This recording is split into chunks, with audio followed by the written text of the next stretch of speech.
Good afternoon. It's July 15th, 2024. You're listening to A Little Column A, A Little Column B, hosted by Will Leminos and co-hosted by Zach Bishop. How are you doing today, buddy? What is going on, Will? I got a story for you. New Jersey man, huge Wawa fan. The gas station, I wouldn't quite call it a restaurant, but, maybe close to a deli. They serve food. And what he did is over the course of 3 years, made sure that he got an order slip from 0 to 999. So every time he went in, he checked to see what order number he got. And obviously at the beginning, it's easy. They're all new. And then as he got going along, he said, you know what? I need to push this and I need to get one at each digit. He accomplished his goal. Is there any, even restaurant, is there any place that you would be willing to visit over 1,000 times to check something off like this? Like on my own power? No. As a bet consequence, there are worse food things. I mean, there's a lot going on in that store. You could do all sorts of things between food, desserts, and general shopping, and it's actually a gas station originally, and a lot going on in a Wawa there. I think a Buc-ee's is kind of the more southern kind of version of that, but I don't see the advantage of this. I mean, if it was extremely convenient, which I don't have one near me, that maybe, but I mean, who does? There's anything I want to be that routine about every day. Like, I don't think that's the menu I want to play around with. Every day. It says in the article, and this cannot be the healthiest route, but he goes in the morning, gets a coffee every day, said pretty much eats there every day for lunch and sometimes for dinner. So pretty much guaranteed one time, usually 2 times, and then on occasion 3 times. That's a lot of times to be eating at a gas station. I mean, I get it's a Wawa, it's a little bit, above just, your standard fare, but man, that is a lot of times. I don't think I need that sort of convenience every day. Like one of the days I'm not in a rush. I can actually go sit down and eat food. I don't like who's constantly on the run every day this much that they need this sort of convenience. I don't get it. Maybe it's I care about food a little bit more. I enjoy it a little bit more. Not everyone is that way, and this is kind of a tough line though, because it's either I'm dissing the Wawa here or I'm like saying I'm a little too classy for it. There's nothing wrong with it. I think it's very fine to say that you're too classy. That you're too classy to eat at the Wawa 3 times a day. Yeah, but there are some good options.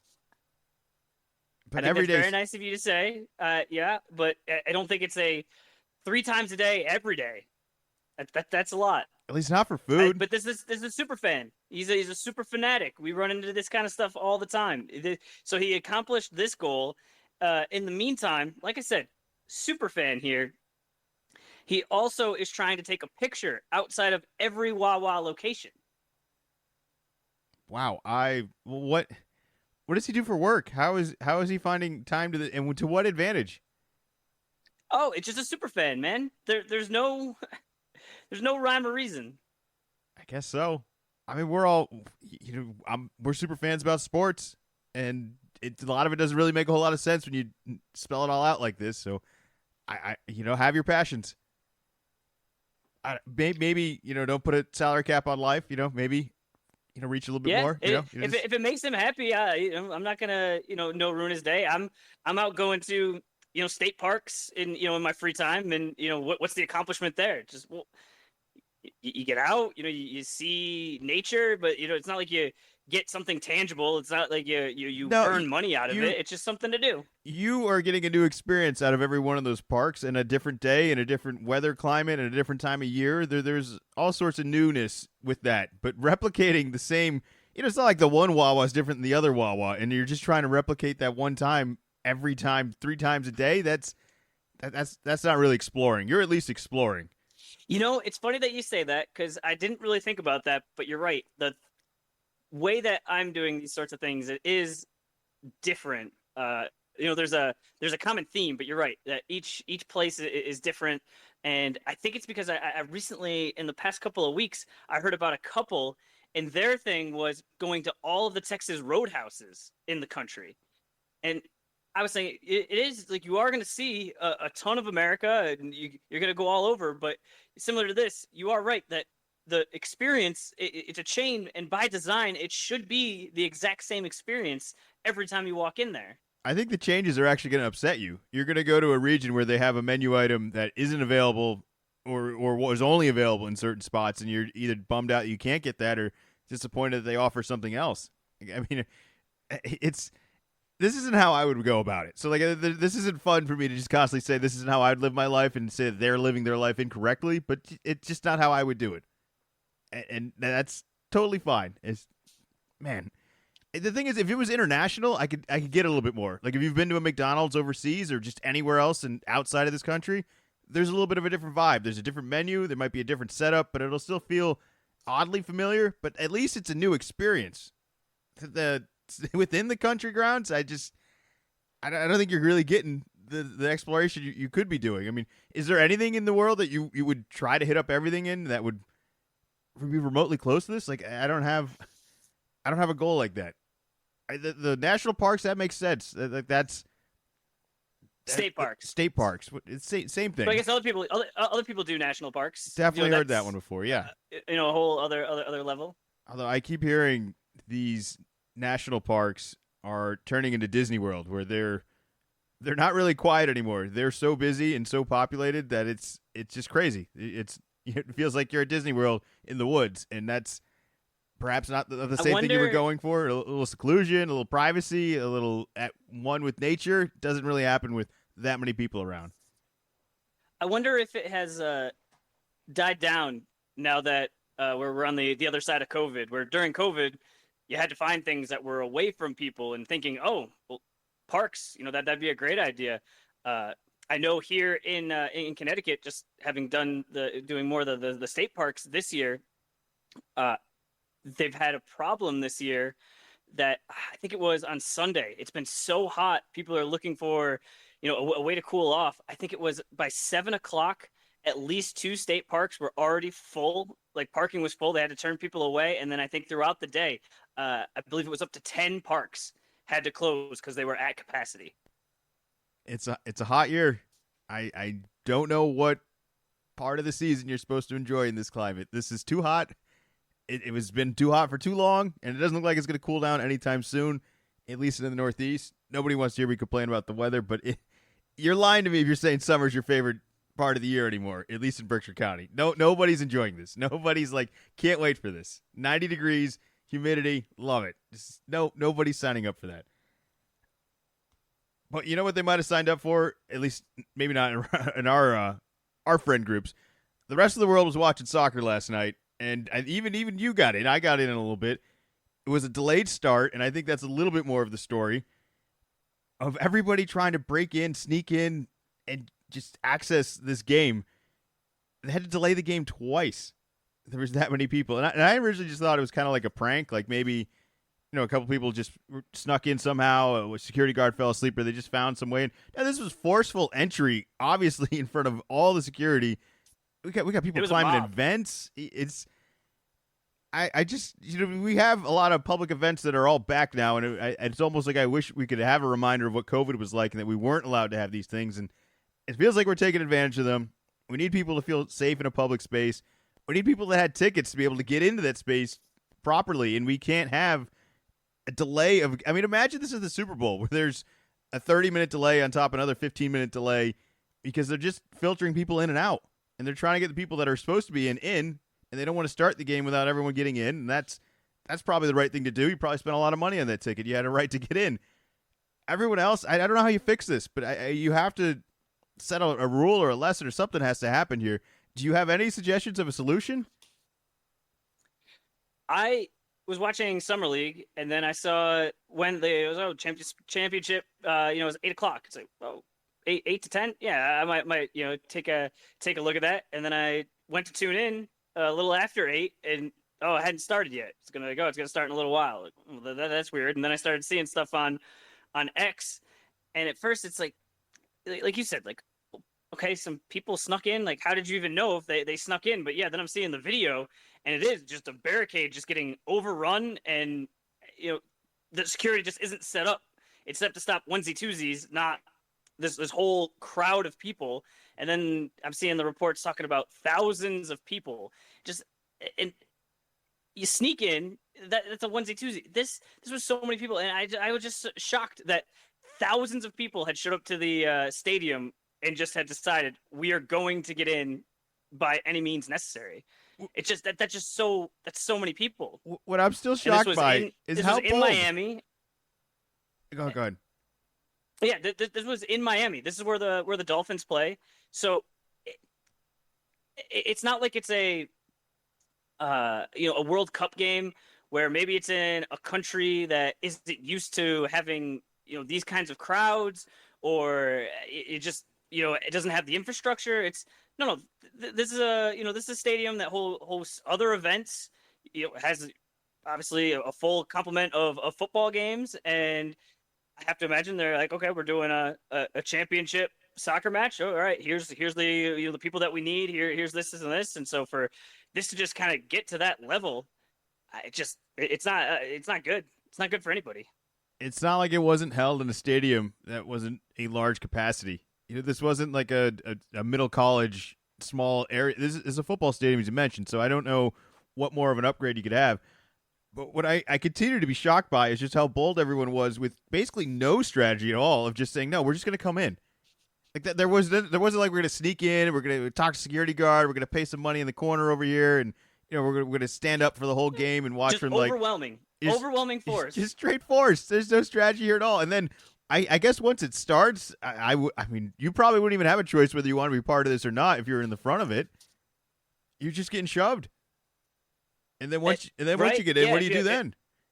Yeah, if you're in the middle and the people that are taking the tickets, they're not security. They're not responsible for keeping a swarm of people at bay. And even security, you could tell it was overwhelmed. So even if you have a ticket and you've gotten through the barricade, you don't even know where do I go now to show you I bought a ticket ahead of time like a normal person. Like 99% of people, probably even more, do when they go to a sporting event.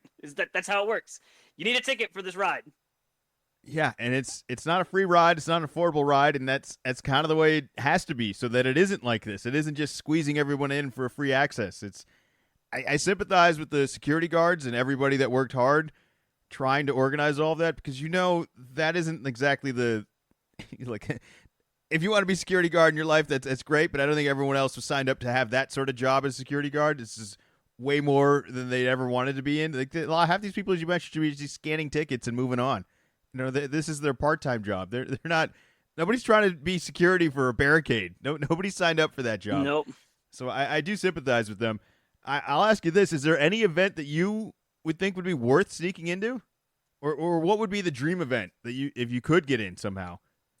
And I'm assuming it's going to be more craftily and not just barricade, like break it down. But. Yeah, because then they're going to shut things down and had to get people out and turn into just like a big mess. It just seems like there's all these secondary markets now.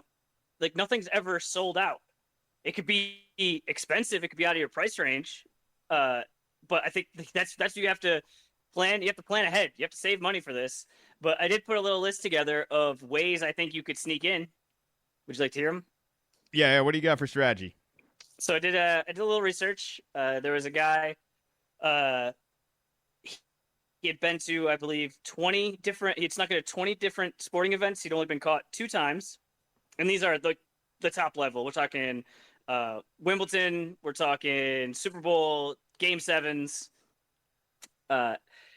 One of the things that he suggested, it's so simple, and I mean, all of these were get to the stadium an hour and a half early, and you just browse around, just kind of keep an eye, kind of look, see what you see.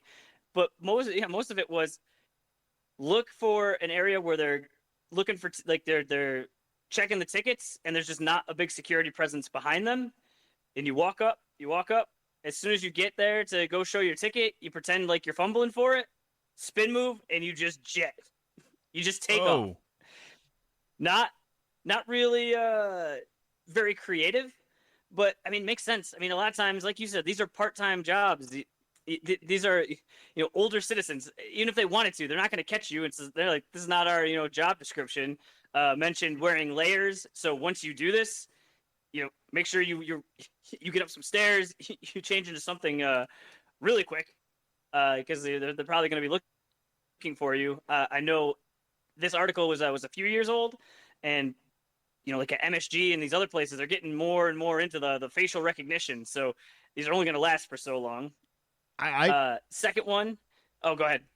I think it's crazy to try to even get in a stadium. I already said like that's not a strategy at all. I think your only chance of events I had was like music festivals where there's you're in the middle of nowhere for one, and there's wide fencing around everything, and that's kind of the only thing holding you back. And I'm not saying jump the fence, but I'm saying you could throw a ticket or a pass or a wristband through the fence, over the fence to someone else somewhere on the other side, and they can come check themselves back in. I don't even know if that's possible anymore, but as you mentioned, in these stadiums with the cameras now, I mean, Ballmer's already talking about for the Clippers over here how he's going to know everyone's habits and their breaks and what they like to eat and drink. And don't tell me they're not going to know whether you're supposed to be there or not, too. Like, they're going to know. I think you only have a chance at I think we're a getting music closer fest. and closer to that. I don't think you can get into a stadium. The strategy you mentioned has got to be the only thing, and a lot of that is just luck. That doesn't sound like that's really any skill set at all. But They're making it more and more difficult, I feel, for even the paying customers. Of you have to have, you're not getting paper tickets anymore, and it's not even, hey, I have the email and here's the printout. It's no, you have to have the specific app. It's got like a moving QR code, so you can't even take a screenshot of it. You have to save it, and each place has a different app. Like there's specific apps that you have to use, and I think this has got to be part of it is to prevent counterfeiting. And so I don't know how old school you're gonna have to go to be getting into these events. It can't be easy. It shouldn't be easy. I think your only other hope is you got to know a security guard, or better yet, I know other people from music festivals where they'll give you a deal if you volunteer to work the festival for certain hours, and then you can enjoy the rest under the same pass. And I definitely know people who started off working, and then once they were in, well, I'm in. Like I'm cutting my shift out, and now I'm in. Now, not only works for the one day, so if you're there for the whole weekend, good luck trying to come back and get your job the next day. But once the last day comes, I mean, what's really stopping anybody? I'm out of here tomorrow, anyways. I don't know any other strategy that would really work, but I think you could have some hope in that. But this is just no strategy at all.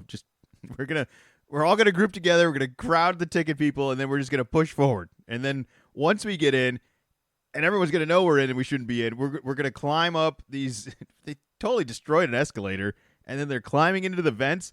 You can't see the game from the vent. The climbing into the vent was just next level. So, I understand once you're into the crowd, you get through the barricade, and then there's like that excitement and just we're in, scatter. But then the people that didn't make it through there, and then are the video showing going into a vent. This isn't a movie. They invented that for movies. That's the only time that works. You don't know where the vent's going. 2, the vents are not made for people to be inside of them. The size, as well as like they're not supported. They're not built to have a 150-pound person or multiple people to be held up.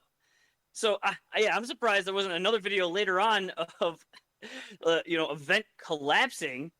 So I don't know if they like really didn't get that far. If there was just kind of it was a very short video. What was it, 3 seconds? And maybe it showed one guy like looking to go into an event, and really he came out immediately because he went to go in, and then it got narrow. And yeah, that was it's like you're asking for trouble going into an event thinking that's gonna work. Well, also, like, all right, I snuck into this event. I'm going to hide up there for how long, and then eventually come out and go where? I mean, this game is clearly sold out. Like, I don't think there's enough, like, wandering areas where you're not going to be suspicious. You're going to have to find somewhere. And I don't think this was a game where anyone was leaving the seats, especially if I saw the way it was. If this is the way I got in, say I'm in this crowd and I had to get in, and then I finally get to my seat and all that, I'm not leaving my seat. Like, I'm just know that is a window of an opportunity for some desperate person who's already snuck into here. They're not. What's going to stop them from taking my seat now once I get up? And the normal way that it works is you have your ticket, you go, someone's in your seat, you go, oh yeah, you're sitting in my seat. They go, oh yeah, yep, and they move somewhere else, and you take the seat. But every once in a while, there's a little more confrontation. So you go to the security usher, and then you have them hash it out. But in this case, it was probably all hands on deck, and there was probably none of those people around to help you. So it might have literally been a leave your feet, or not leave your feet. You're gonna lose your seat real quick. All right, you got any other strategies? Yes. So I've had one that I was actually able to employ. It was a double header. The first session went late, and then a person in the business told me, like, it's almost impossible for them to like clear it all out in time. So if you just kind of walk around, you should be okay. And that's what I did. Is I just kind of hung out down by in the seats, and then just kind of walked around the concourse a little bit. Went to the bathroom, kind of came out, and then they saw me walking. Someone like flagged me down, like, hey, you gotta go. Okay, all right. And then you just kind of go the other way, and you bounce off of somebody else, and then finally someone said, oh, yeah, you have a ticket for the second session. Like, oh yeah. Oh, well, just wait over here. Just wait over here. So I kind of waited over to the side. Then they started letting other people in after like 5-10 minutes, and then I hadn't even gone like outside the arena, so I was just still on the inside. So then I just moseyed on in. It wasn't an event I knew that was going to be sold out or anything, so plenty of seats. So that's a method, but that's a pretty unique one. And then one of the ones that I found online, and this kind of goes to a lot of the walking around like you own the place, and just there's a confidence, and if someone tries to stop you, just see if they're really going to stop you, or is it just a hey you, and if you just kind of keep going, if you keep going, or they really follow after you. But this specific one was wear a yellow vest and have a walkie-talkie, so make it look like you're part of maintenance or part of something. That probably you could throw a hard hat in there, and you just walk with a purpose. You got the walkie-talkie, and you just have that look on your face of, oh, you be kidding me? Game day, and this is going on. And so if anybody sees you, just letting them know, hey, if you stop me, you're going to get an earful. Do you think if you took all the effort to do all that, you could have maybe put the effort to earning the money to buy the ticket? That is what I kept coming around to, was this is the case, but the guy mentions in the article, if you're spending $50 or $100 on a ticket, this probably isn't worth it. It's when we're talking about thousands of dollars for a Game 7 or a Super Bowl is when this would be the way to do it. But I think that more and more this is going to get cracked down on, and if this continues to happen how it did yesterday, they're just going to make the penalty much worse. Where right now, pretty much, hey, you get caught, hey, get out of here, you're kicked out. If it turns into, hey, now you're arrested, hey, the fine for trying to sneak into a sporting event is now X amount of dollars. Now, this risk all of a sudden just goes up, and I think that will just prevent people from doing this. They definitely do lifetime bans. I imagine if they were able to connect, that's the other thing. I don't know how you're going to prove all of this, or at least it's going to take some time to really go through. All right, this is this guy's face. I don't have a ticket for him, or I didn't see him scan a ticket at any point, and now I got to look up who it is, and that's going to be hard. But banning them, I think, is really the only solution to all of this. I mean, but what does that do? All right, so you're banned from where the Miami Dolphins play. No. You're a soccer fan. We got to make you flew in from South America, and you don't care. I think you have to make more of a known platform. This is not like a known felon, but it has to be like a sports platform that just says, no, this guy's not allowed. And there's a bunch of wanted posters outside. Not a wanted thing. I think it's going to be like this guy's just not going to be allowed to buy tickets anymore underneath that name. How do you do that? I'm not. I can't. I'm telling you the solution. I don't know how to do it. I'm just saying this is what I think it should be, though. I don't know if fines are going to be enough, or suing people or trying to get collection is going to get you anywhere. It sounds like a whole lot of work versus just saying like, hey, you can't do this anymore, and I'm going to ban you from as many events as possible. And now that's going to be your new game. You want to sneak in? Try sneaking in on another name with all sorts of other things, and good luck. We just can't have it. Do you think that fine is really going to deter somebody enough? I mean, what if they can't pay the fine? So then what? We're going to take cars. We're going to take houses. Well, how did you get to the game? I'm just saying we're going to take assets then, and then what is the team going to do? What are they going to do with all that money, anyways? It's not like they're going to give it to the security guards. It's a deterrent. Where do all the fines go? I don't know. I don't know. Maybe this should be like you entered into like a fight club. It's like now you're stuck here. Oh, you want to come into the stadium? Well, yeah, actually, we need people to clean. Yep, now you're stuck here. You have to help. Yeah. You have to work your way out of this. Did you come up with a list of events that you think would be worth sneaking into? I mean, obviously none of these would, and I think they have to be fairly exclusive events that are obviously sold out. And I'm thinking championship matches at whatever sort of level. But were there any like unique ones you came up with? Because I got a couple. I mean, there's nothing there's nothing unique. It's all like the main ones. But if you've snuck in, and like you said, all of these are like premier events that are probably like close to sold out. It means you're gonna have to go like sit in the in the upper deck. So cool, you are in in the arena, but it almost seems like you'd be better off if you're like going through this scamming thing of going to maybe more of a regular game, but getting able to sit closer to the court somehow or field or whatever. But yeah, what was your list? I put Kentucky Derby down first. It's mostly just because there's a budget of people that are accessing this event that I just am not in that ballpark. Literally, like just I'm not doing that. So I think that'd be an event that I would never want to pay for to be in. But if I could somehow get in, it'd be fun to be at. And even if it was the worst seats and no viewing at all, I think just having sort of access and or being in that sort of environment around just real high class and real high celebrity sort of people would be worth sneaking into. The other one I had would be like a private party, like an SNL 50th anniversary, where like this only happens once. All right, there's not another one of these. They don't have this every year, and everybody that's going to be there for that is just this one time. We're not doing this again. There's not like a 2-day of all this. It's just this night. So I think something kind of exclusive like that would really be the only one that would. Don't do this. Like that's clearly like I'm not talking anyone into this. Don't talk me into it. I'm just saying if there was an event I could pull it off for, it would have to be something really, really exclusive like this that is something I could never even afford a ticket for or even get access to buy a ticket to. That's kind of all I got here. Did you come up with anything? Now, like I said, it would just be all the game sevens, Super Bowls. But I like your idea of the Kentucky Derby where it's not just the event, it's the people that would be around. Versus like this other event, it's just like a bunch of maniac soccer people. It's like the Super Bowl is sold out by a whole bunch of rich people. I don't think that'd be the most fun environment to be in. I think the Derby would be a little bit more fun where it doesn't really matter if you're real fans or not. You're just there to spend money.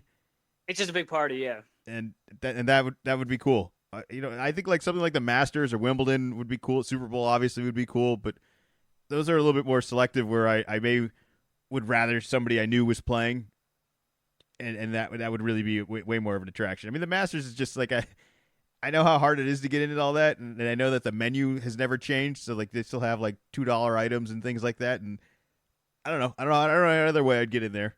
So start applying for jobs here, so we can start working these events, so that I can help you sneak into them. That's what we need to have happen. You would sneak in to a golf match? The Masters, I think I would. If I could. So you sneak in, they take your phone, so now you have to watch golf, and you can't use your phone for the whole day. I'm okay with that. I think you might have messed up. I did not. Okay. No, I'm at the Masters. How did I mess up? I think the no phone thing's only helping me. I think if you had your phone, that would stick out even more and be like, hey, how'd you get in? Yeah, how'd you get in here, guy? Tunnel system? What are we doing here? Sewers? It's a serious ground game. It's you parachuted in? All right, you got anything about the actual game? 1-0, 102nd minute. No, I didn't watch it. You didn't even make it. It got delayed. It got delayed, and so I went and watched something else. I wasn't gonna like fight to watch this soccer matchup. I don't care. I didn't stay up either. I watched it in the morning though. And then when I saw it good? Well, I saw Messi got hurt. I saw he was really upset. Is he done? Well, we've been saying he's done for a while, and he keeps getting on rosters, and they keep winning. So I think he's finally this is going to be. If this isn't the end, we're really close. And if his ankle it looked pretty rough. No, well, he might be done. For like over there. For real stuff. But isn't he playing like for like the Miami team? Can't he play for like the MLS for like 5 more years? How do you like even know that? How do I know that? Yeah, what are you following this? Nobody cares about U.S. soccer. Well, no, it was big news last year because Messi. I'm pretty sure it was Messi. It was like one of the big soccer guys was playing for the Miami team, and that I always know if a guy that I've heard of starts playing in the MLS, it means his career at the premier level is basically over, and now he's gone to like this lower league. Collect checks. That's it's just all right. They're gonna pay me a whole lot just to show up for this. Cool. That's great. I don't know. I'm not following it nearly enough, but I can't imagine there's much of a journey left in soccer for him. But who knows? He keeps going, it keeps happening. Olympics and World Cup stuff. It's not every year. I don't know if he takes time off and that helps in anything, but he's had a hell of a career already, and they pulled it off yesterday. But I didn't stay up and watch it. Like I said, I woke up and watched this morning. I did. I probably stopped watching right around when he got injured in the first half. But it goes into extras, 102nd minute. There's not really a whole lot of analysis we're going to give you on all this, but it would have been even later for you, is what I'm saying. Even after all of the delay, it still went into extras.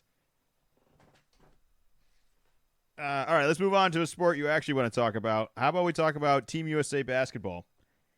The men's team has now played 2 games. What are they? Preliminary expedition games? They're not real games. Exhibition. We played Canada and we played Australia earlier today.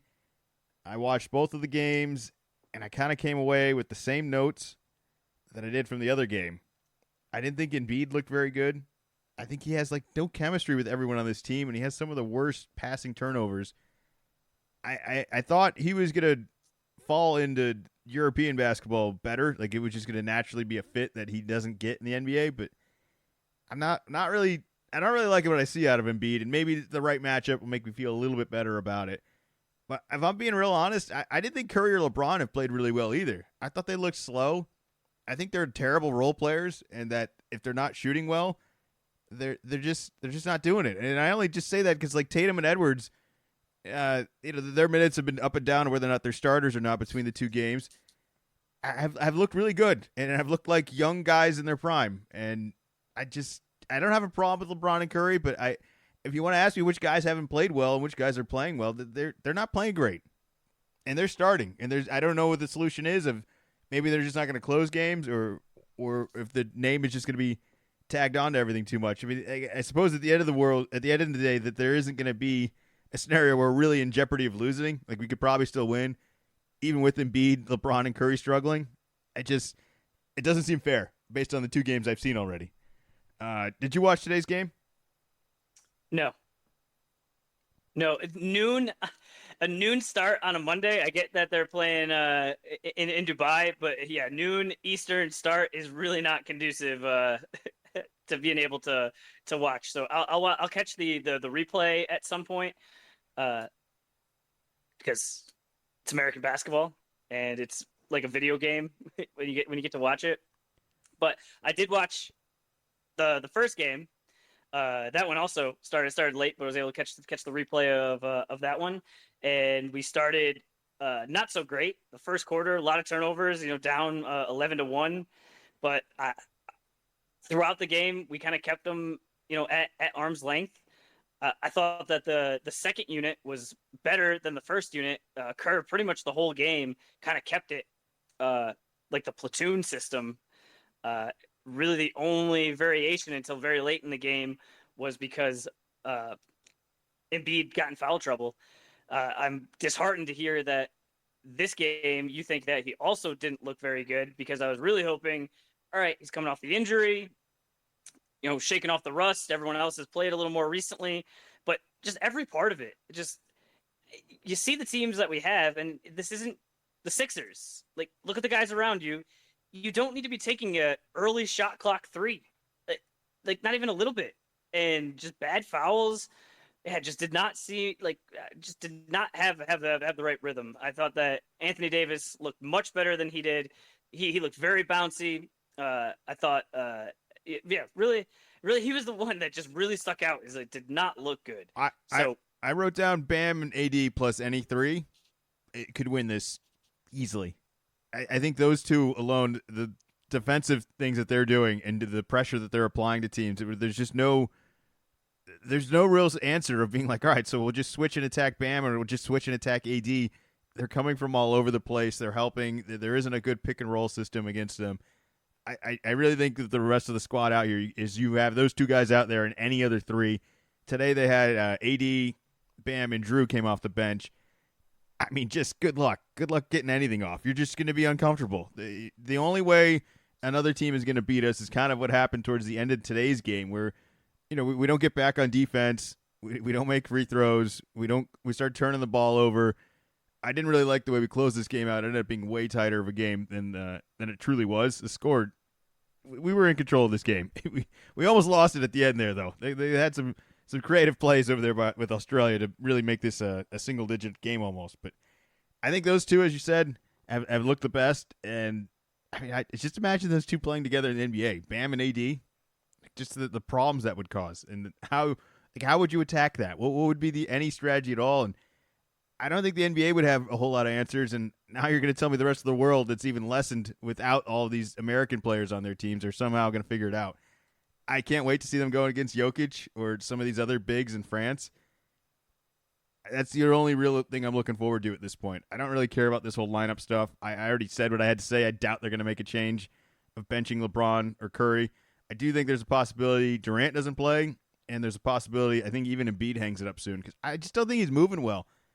It just doesn't he shouldn't be this uncomfortable with these guys around him. I thought LeBron and Curry looked a little bit older, but Embiid's not old. He's not that kind of old. He should be moving like he's one of the prime guys of his career, and he looks like he's LeBron's age out there.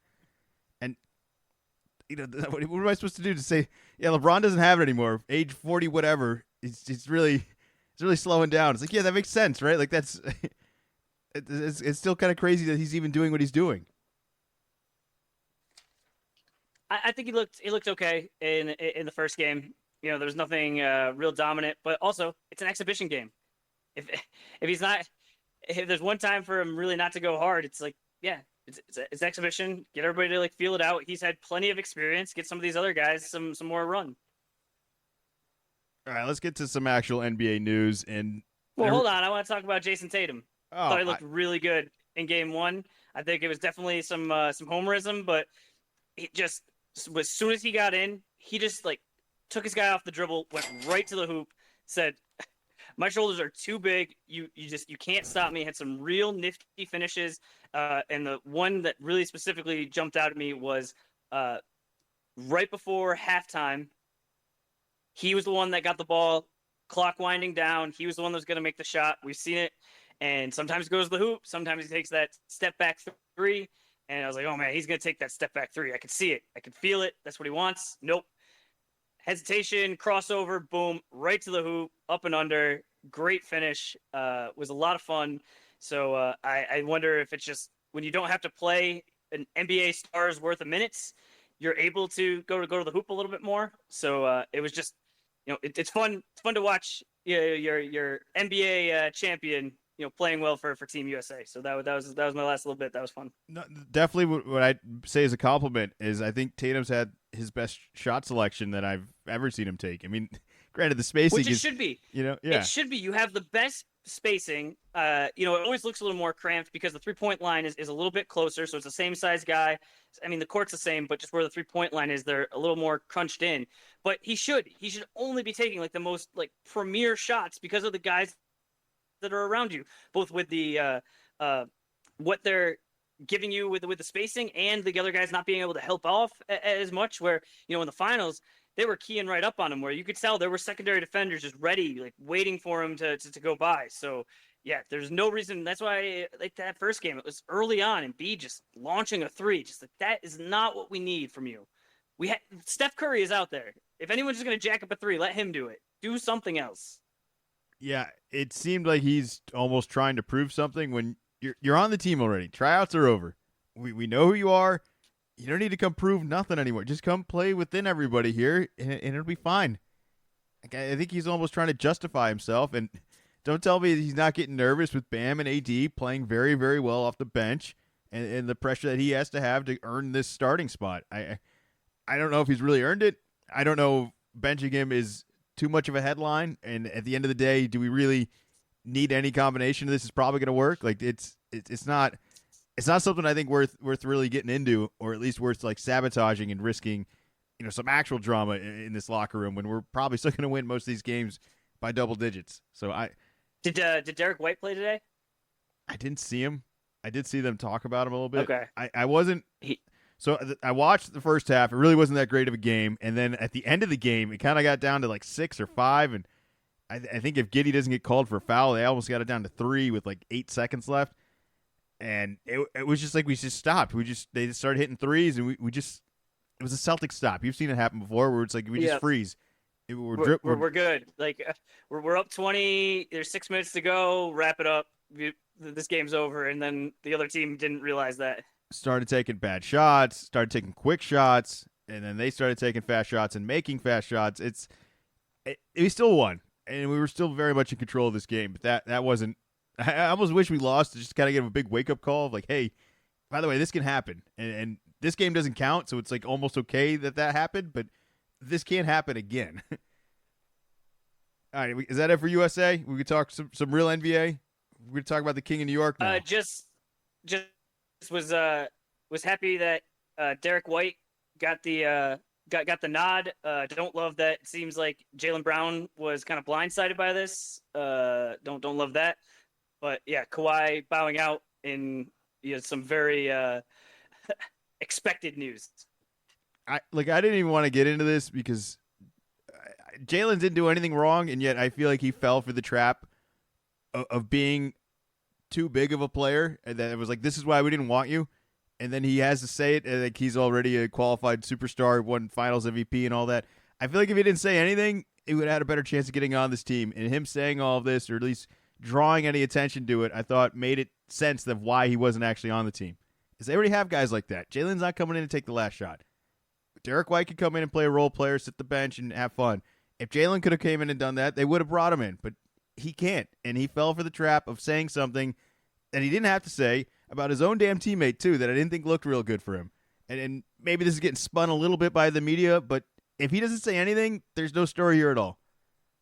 And I just assumed, and I thought it was kind of like announced like a month ago that it was like, hey, if anybody drops off, Derek White's going to be the guy. Or maybe I invented that in my head. That was true.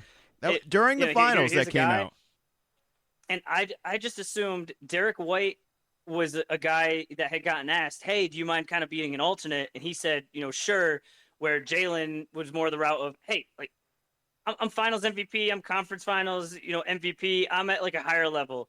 If you want me to be on the team, I'll be on the team, but I'm not going to be some alternate. Like, I made summer plans, so I kind of thought it was going more that way. So I was surprised that, he seemed to be, upset about it. He can be upset. He probably has the right to be. He in some ways, I feel like he attacked Derek White in all of this, or at least his disapproval of the whole situation was a negative glance at Derek White, which is his own teammate. And yes, on the pecking order, I would take Jalen over Derek White all day, but you got to understand the team that they're constructing, and that he wasn't going to come in and do what Derek White's going to come in and do, and he shouldn't be mad at Derek White for that. It's not easy. I think it's going to be all fine within the Celtics, and I think it's going to be much easier for Derek White to sit the bench, and maybe he gets to play, and then when he doesn't, that doesn't turn into a huge story. Where if Jalen was there and didn't get to play, that turns into a huge story. Yeah, Finals MVP, Jason Kidd's best player on the Finals. All that would it just come back out? Like, why is Tatum playing over Jalen? He wasn't even blah blah blah blah blah. Yeah, no, I get it all. But so just avoid that. Yep. We'll say JB was looking good at the ESPYs, and I'm still happy for him, and I'm still very much a Jaylen Brown fan. I didn't like kind of the Celtics news getting kind of drawn through the mud a little bit here. But looking good, JB. Looking good. Glad he got on a couple awards over there. Got a nice date over there. We're good. He's having a good summer. Doesn't need any of this. Speaking of not needing something, Jalen Brunson of the New York Knicks has signed a contract extension, and that's not even the news. The news is that he left $113 million on the table out of a convenience to New York so they could keep the roster together over into the next couple of years. If this doesn't make him king of New York, I don't know what will. I mean, he's going to be never paying for anything in New York, and he'll make the money back just by doing that. And anywhere he wants to eat, anywhere he wants to stay. He's king of New York at this point. I don't know any other player that could have done this, and I'm even going to take this far enough to say that the Jalen Brunson signing of a couple years ago, where they stole him away from the Dallas Mavericks, is now one of the greatest signings in all time, especially if this pans out very well. And this is the next start of this is already nice. This is an amazing scenario for the New York Knicks that I can't believe they were able to pull off. What sort of shenanigans are happening over there with Daddy-O, who's Jalen's dad, who's actually in charge of managing all of these teams? How much of a kickback is he getting? Like, is he getting an extra $100 million for pulling this off and then just splitting it with his son? Because I think he gets less money. Because if you're the agent, then you get the percentage. You get less of a if the big number is smaller, your number is smaller. I have no idea. Something somewhere has to justify it, but I also think it was just a smart move, though. He's an undersized guard. Like, if you're the Knicks, do you think he was worth even paying all of that? Oh, they had to pay him. I'm surprised that he volunteered to take less money.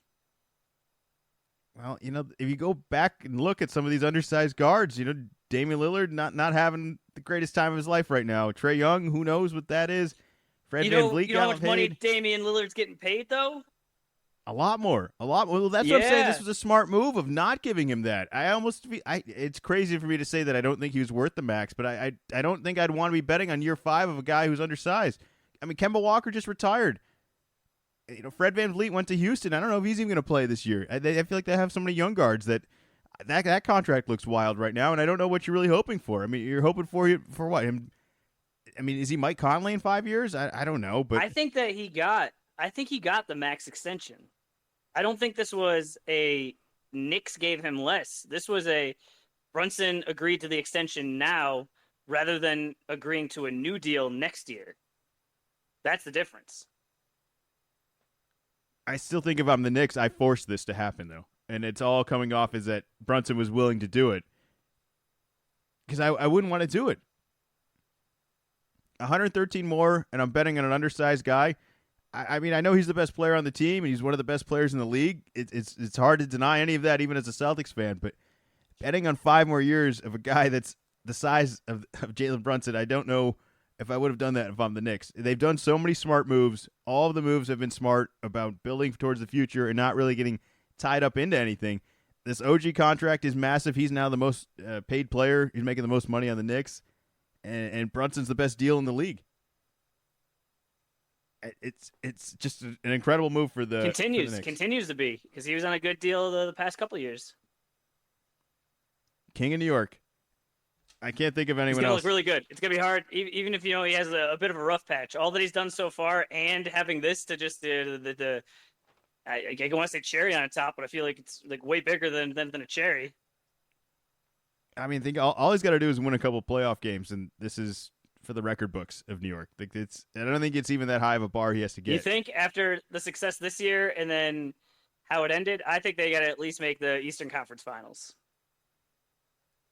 Yeah, I mean, ideally they need to win a championship. They're not doing all of this to just, hey, we were in it, Like, I get it, but I think just the Knicks haven't had a whole lot of success. So like a little bit of success will go a long way, even if the expectation should be championship or bust.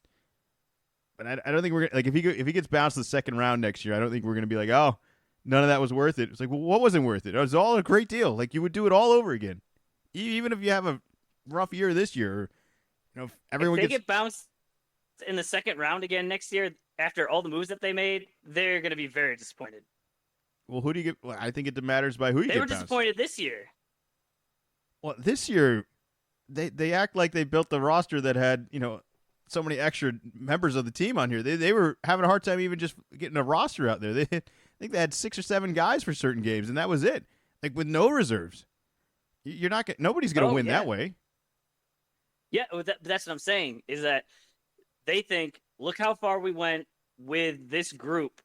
Now we're going to be healthy, and we've added pieces. Those expectations they get ratcheted up.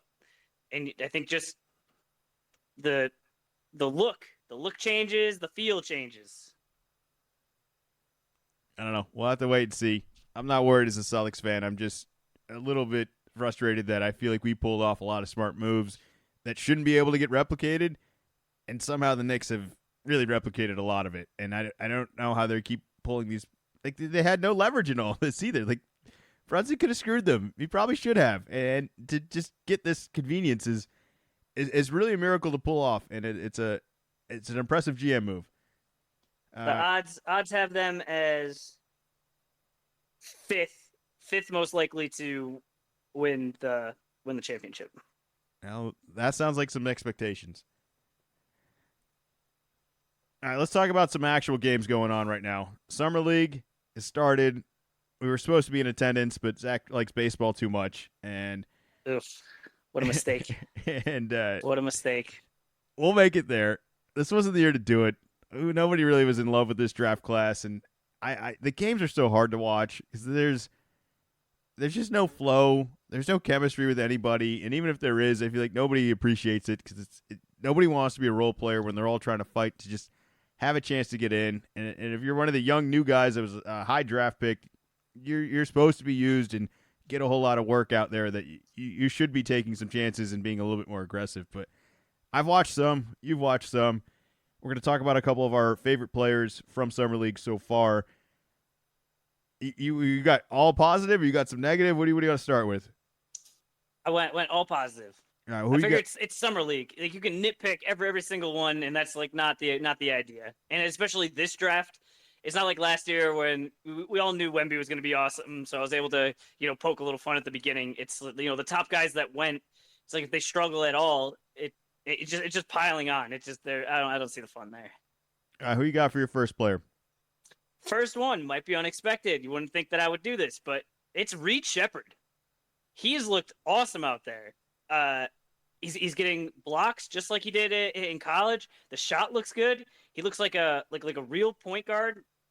Where like the guys are looking to him, he's like setting them up. I thought in the games that he's played, he's looked tremendous. If I was a Kentucky fan, you gotta just be looking and going, how did this guy have a dud in our most important game of the year last year? And then he goes out here in Summer League, and no, it's not like the NBA yet, but I think the Rockets got to be happy with their third round pick. Third overall pick. I had Shepherd written down. I thought he looked very comfortable, which is something not everyone's able to pull off. I thought he looked in very control, which is another thing. I think some guys just come out and they're too much energy, trying to do too much at once, and he's doing a whole lot of stuff and still very much in control. And I think just demonstrating some shooting, showing he could still dunk and get some blocks, even at this size, because he looked a lot smaller than I thought he would, and he's still getting in and out very well. He's running pick and roll, which there's not a whole lot of guys coming in that are really comfortable doing that or are able to actually be a threat in that or an efficient offense. I thought it was really impressive. I thought a lot of the same things could be said about Castle in the couple of games he's played. It's a lot of strong drives. I refuse to put a Kentucky guy and a UConn guy on there, but I have been hearing good things. One of the last things I did like about Reed too was when they played the Lakers, they had Bronny picking him up 94 feet and didn't really phase him. Where, if you want to be a point guard, it's not going to happen very often, in the NBA, but especially in Summer League of guys trying to prove themselves and making sure you just don't, do anything silly. Just, all right, cool. Nope, this is to be expected. I'm just going to bring the ball up, run the point guard, duties. Yeah, that's never going to happen in a real game. Nobody's going to pressure him. But we'll see. It's not like repeatedly 94 feet. It's not like in college. No. I don't know anybody who would really effectively want to do that. I think you're putting your defense in a vulnerable spot if you pressure an actual guard who can get by you that far down the floor. I wouldn't really see the advantage of it, but he has been fun, and there hasn't been a whole lot of fun guys, I'd say, through Summer League here. We have some good highlights here and there. Tell me more about what you liked about Castle. I didn't mean to interrupt you. He doesn't play for UConn anymore. All the same stuff about Reed. I just thought he looked strong. I thought he was comfortable shooting, a very, very controlled play. There's certain guys that look like they've already graduated from this, and other guys feel like they're just applying to the league and that they're just not ready for it. They're just starting. And when the guys like this walk in and look comfortable like they've already been here and already can do this, it's just encouraging because not everyone's able to do that. There's guys out there, like even Zachary Ricochet. He's not bad, but it's definitely not in control, and there's there's something unique there, but there's some downside of some things he's trying to do that he's just not ready to do yet, and you see all that, and maybe it's a usage thing where he's the number one draft pick. He's gonna get used. He's gonna go out there and learn some things and make some mistakes. But I thought he looked a little bit more reckless and a little bit more out of control, even if he is perhaps a little bit more creative than both of the other guys. But I like the Castle and Reed, like I said, balance, just steady, and I think that's gonna translate to the teams that they're on a lot more. What did you think? Have you seen any of the Ricochet? Zachary? I'm rooting for him. All the Zachs, but it's tough. It's tough being a big man, especially in Summer League. But he's going to a team that's not going to be much higher than Summer League, and so I think he's got a long way ahead of him. I think some of these guys are really going to benefit from playing with better guys around them, specifically Reed and Castle. And unfortunately, as you mentioned, with Zachary and Ricochet, he's not really going to a fun roster that I think is going to utilize any of the stuff he's doing in Summer League.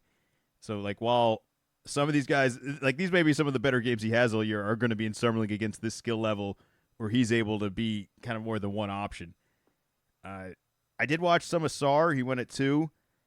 He's just a big athlete and some really, really big defense, but, man, he's got no left hand. And his shot's not as bad as I thought. I wouldn't want him shooting it a whole lot, but he can only go right. He's got no left.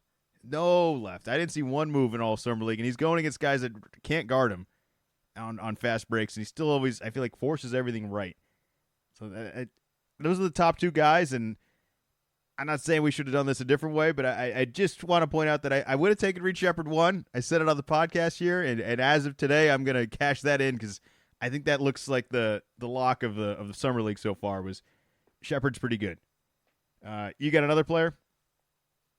Yeah, my next one, actually, fellow Rocket, Cam Whitmore. He was the MVP of Summer League last year, so maybe not necessarily the award you want to win and then be playing Summer League again the next year, but I think that the Rockets just have a lot of young guys and they're still trying to figure it out. So I think another strong Summer League from him this year might just kind of move him up in the pecking order a little bit, which is just cool. Where some of the guys, it's like even if they play well, it's just like you're not cracking, the big boy rotation. But I think with the Rockets, I think that he absolutely could. And just want to point out that he went to Villanova. So, probably just a matter of time before he's on the Knicks.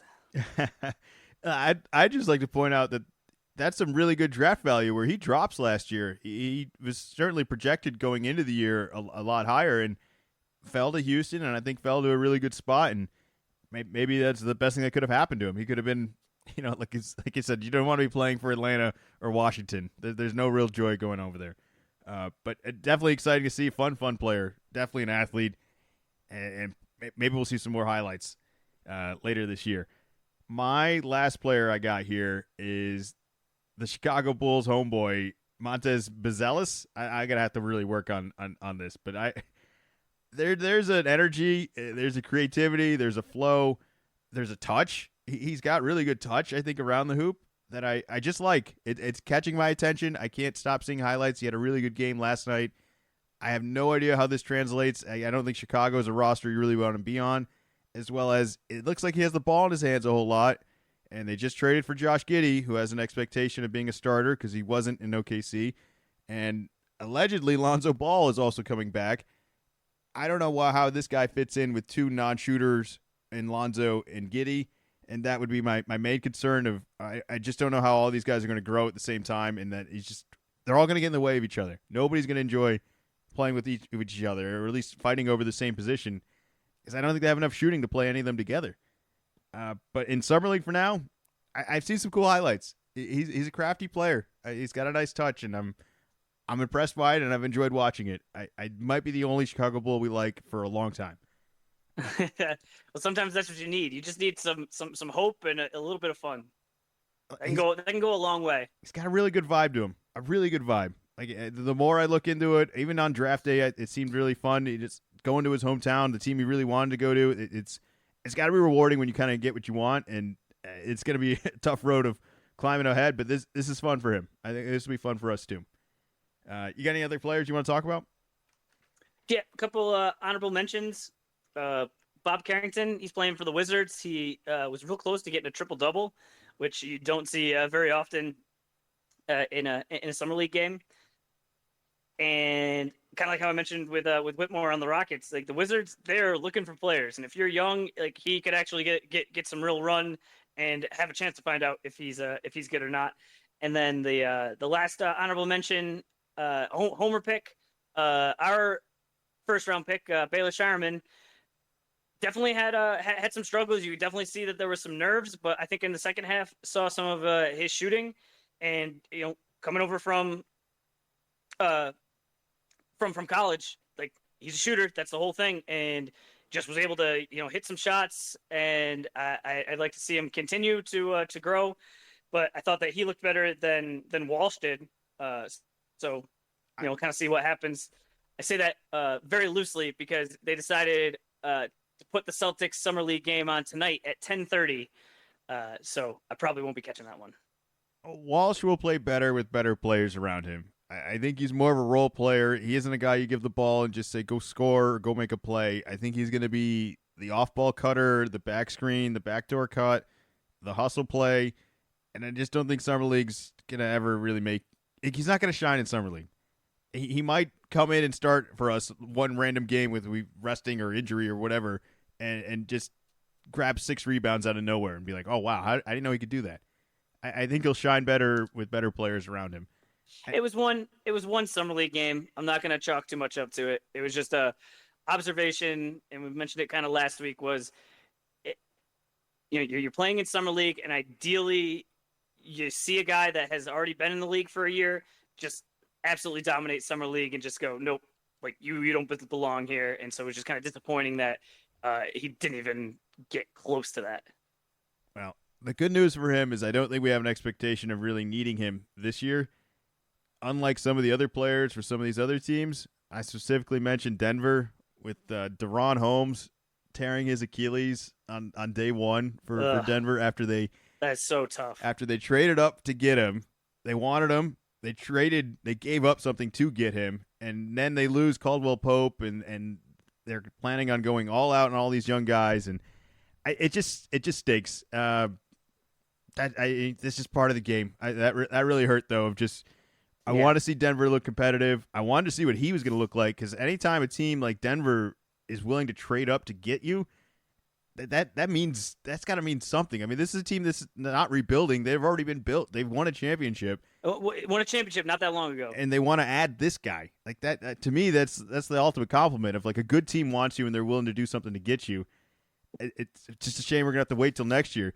Do you think this is actually just going to be a season of hell for Denver and that they're just going to tank and it's going to be Holmes and Cooper Flagg next year next to Jokic? You can't tank a season when you have the Joker right there. If he were to get hurt, a la Steph Curry with the Warriors, and they have this kind of weird dip year in the middle of a very successful run, maybe. But you got to remember too, they changed those lottery odds. The bottom 3 all have the same chance. So the full on tanking is not what it used to be. I'm hearing a lot of good things. I'm trying to temper my expectations from Cooper Flagg, and it's supposed to be a much stronger draft where you have Cooper up at the top, and then there's some guys that aren't far behind him. But just anytime you go into that tank mode, look at Detroit. They keep tanking over and over again, and they just keep getting slapped in the face by the lottery balls. Oh, poor Detroit. Is that really how we're going to get out of here? We're just going to take shots at Detroit. They don't need it, right? They're already. It's not a shot. It's legit. They keep bottoming out, and just the way the odds were. If they had done this a decade ago, things would probably be different. But they, on purpose, didn't want teams to just be truly, truly awful. What a mess. They're still paying a coach millions of dollars to not coach them. There's a lot. Tens of millions of dollars. There's a lot not going Detroit's way. I haven't enjoyed their offseason at all. None of it makes any sense. Any of the signings, any the guys they let go, any of the guys they traded, none of it makes any sense at all. I didn't want to pick on Cade or anything. I know that he has to get this contract done and that's kind of what you're supposed to do, but I don't know if he's the building block, and if you're them, you can't risk losing him either. But what if you were now tied to a guy that isn't that guy, and you had to give him the money? Like you're just in a terrible situation in Denver there, and I don't know how they're going to get out of it. I don't think they did nearly enough moves or any of the right moves to get out of the situation they're in. But it's just going to be a long season. It's going to be a couple more years. Anything else for the people out there before we get out of here? They revealed it is no longer the in-season tournament. It is now the Emirates NBA Cup, and they came out with there's going to be new groups, and so we'll see as that gets closer. But any thoughts on the name change? I don't care. I'm already going to screw it up. I'm glad you said it, not me. I didn't remember it. Is it memorable, or is it just because it's new that I can't remember it at all? Like, it doesn't have a ring to it at all, does it? Or is it's basketball the cup? In-season tournament? Does basketball cup just sound funny to me? Like, it just sounds like, it's not the World Cup. It's not soccer. It's not football. I think it's just they're going so that the Silver's going so hard on trying to copy the soccer model that Cup was Stanley Cup. I mean, there's a lot of famous cups, but I think it's just so hard to create a tradition and to just copy someone else's. I think it's better than in-season tournament, which is kind of a mouthful and very bland. And I don't know, they got a sponsor for it, so they're making more money than I am. Yeah, we expected that. Not a whole lot of comment on the name. I will comment on. I thought we had a really good draw of the group we're in, and it might Bulls, Cavaliers, Hawks, and Wizards. It might not result in the best Friday night games for us, but it does result in a chance to win a silly in-season tournament championship, and that's what it's all about. And no, it won't be in-season tournament anymore. An NBA Cup. Yes, that thing. Hang the banner. Sure. All right. Well, we'll be back next week. Little column A, little column B. You can follow us on our social media, and Zach on his X account, which is Wicked Z-Man 24. We'll be back.